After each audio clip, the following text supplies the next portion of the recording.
Set medijskih zakona koje je vlada usvojila juče našao se danas pred članovima Odbora za kulturu i informisanje Skupštine Srbije.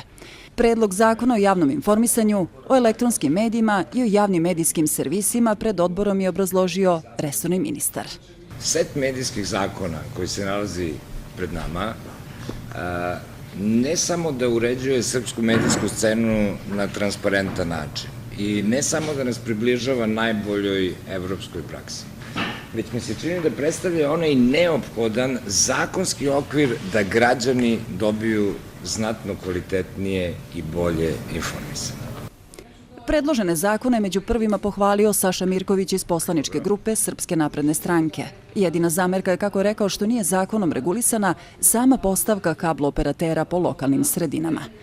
Kablo-operateri danas to mogu bez uredne dokumentacije da kače po raznim kandelaberima, banderama i tako dalje. I to je, ali verujem da ćete nekim podzakonskim aktima ili nekom dopunom u narednom vremenskom periodu da iniciramo, i ovim vam dajem samo jedan savet, znači da to muči lokalne samouprave, posebno zato što lokalne samouprave iz tog dela bukvalno nemaju nikakve prihode.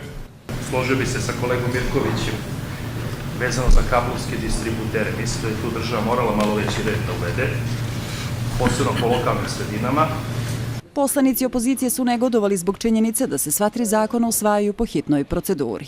Dakle, tekst koji se nalazi pred nama se nalazi pred nama manje od 24 sata u odnosu na ono kada ćemo o njemu razgovarati, jer mi ne znamo u čemu on izmenjen, vidimo da su tu mnogo menjali. Da, oni se formalno donose po ubrzanoj proceduri, ali oni se zapravo donose po jednoj krajnje usporenoj proceduri, jer da je sreće, ovi zakoni za koje se svi zalažu da su neophodni, bi bili donešeni mnogo ranije.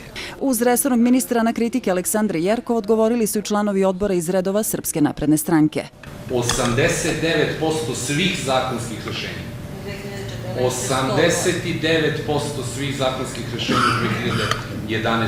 godini pod vodstvom Demokratske stranke je ušlo po hitnom postupku i rešavano po hitnom postupku. Predsednik vaše partije je bio vlasnik marketinške agencije koji tekako uticala na rad medija, jer ako nisu objavili nešto kako on to kaže ili šta on zahteva, nisu mogli da dobiju reklamu, pa medije mogu da se ugasi.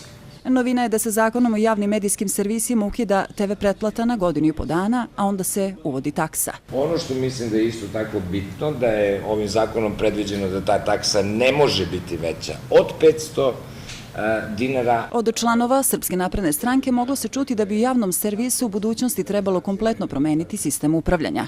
To je ono što mi je profesionalno uvek smetalo, da toliki broj radnika ne može da napravi program koji će biti zanimljiv gledaocima u Srbiji, i takva televizija mora jednostavno da ima najveći udeo u šeru i u gledanosti, zato što je prosto i najveća televizija kod nas.